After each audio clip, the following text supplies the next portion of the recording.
this over the last few months. It's around, what we do beyond counter tariffs, and in particular around energy exports. I've asked a number of federal ministers, what they're prepared to do, because clearly you would not provide your consent for that, and neither would Scott Moe. They have never unequivocally said that they would proceed without that consent, just that they would not want one region to unfairly shoulder the burden, essentially, of our response. If the federal government can compensate Albertans, for example, for whatever losses they end up taking, should that be the route they decide to pursue, why is that not satisfactory for you? Like, why doesn't that add up? Because I think to a lot of Canadians that would be one way out of it. Well, I noticed Ontario Premier Doug Ford didn't ask for a tariff on electricity. He imposed a surcharge himself so that he could receive the money, so that he could make sure it was directed to his people. And I must tell you, there's no circumstances under which I would acquiesce to a major tariff being put on Alberta energy to go to Ottawa so Ottawa could decide how it's distributed.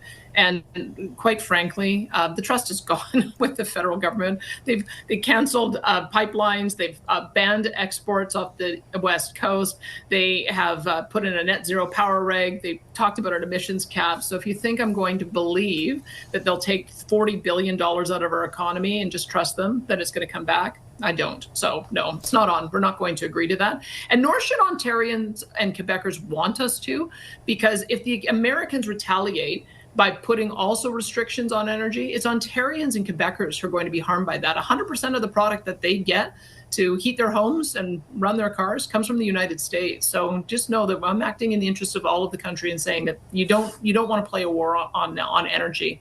Canada will be worse off for it. But you've also talked at length about the degree to which that relationship on energy is interdependent. And in fact, that actually the U.S. benefits greatly from the discount that they're able to take through receiving oil from this country. So I understand, and I've put a lot of questions to federal ministers about all you laid out where the trust has been broken. But if a formal agreement is reached in which they promise every cent of that revenue will go back to Albertans to quote unquote, make them whole, why would you oppose that? Well, because we've tried to get a renegotiation around equalization, because Alberta already pays $25 billion more into Confederation than we get back in benefits, and they flat out refuse. So I'm sorry, the trust is broken there. And I would say let's find a way to work on the things that we can agree on. And we've managed to get some great agreement at the table on the kind of goods that should be tariff, because we can find alternatives to them. We're also acting in concert to make sure that we're buying locals to support Alberta and Canadian products, as well as to support the products with the countries we have free trade agreements with that are being honored. And so let's find areas that we can agree on rather than areas that we'll disagree on.